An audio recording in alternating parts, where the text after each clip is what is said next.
చేయాలి, యేసుక్రీస్తుకి ప్రార్థన చేయాలి, తండ్రికి ప్రార్థన చేయాలి. ప్రార్థన ఏమండి అందరికీ చేయాలి. మరి యేసుక్రీస్తు చేస్తే అవి పరిశుద్ధాత్మను కాపాడతారు, ఏముండవు. దేవుని స్తోత్రం, హల్లెలూయా. అందుకే దేవుణ్ణి ఎలాగా మనం ఊహించుకోవాలంటే కొంచెంగా ఊహించుకోకూడదు, విస్తృతంగా ఊహించుకోవాలి. ఆయన అన్ని చోట్ల ఉన్నవాడు, ఆయన నాతో ఉన్నవాడు, ఆయన నాలో ఉన్నవాడు, ఆయన నాతో నడుస్తున్నవాడు అని మనము అర్థం చేసుకోగలిగితే అప్పుడు దేవుడు ఏమండి బాగా అర్థం అవుతాడు. దేవుని స్తోత్రం. అర్థం చేసుకునే మనసు ఉన్న వాళ్ళకి దేవుడు అర్థం అవుతాడండి. అర్థం చేసుకోలేని మనసు లేని వాళ్ళకి అన్ని ప్రశ్నలే వస్తాయి.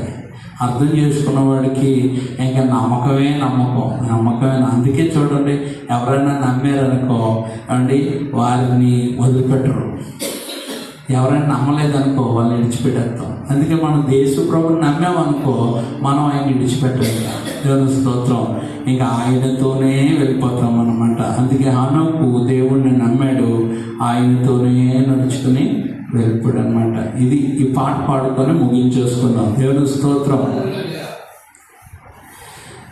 సమస్తమును కలుగజేసిన సృష్టికర్త, స్వస్థపరచు విమోచకుడు ఆయనే. సమస్తమును కలుగజేసిన సృష్టికర్త, స్వస్థపరచు విమోచకుడు ఆయనే. అనంతుడు సర్వభౌమాధికారి, అనంతుడు సర్వభౌమాధికారి, నమ్మదగిన దేవుడాయనే, నమ్మదగిన దేవుడాయనే. నీవు నమ్మిన యేసు ఏమైనాడు, నీవు కొలిచే క్రీస్తు ఏమైనాడు, నీవు నమ్మిన యేసు ఏమైనాడు, నీవు కొలిచే క్రీస్తు ఏమైనాడు.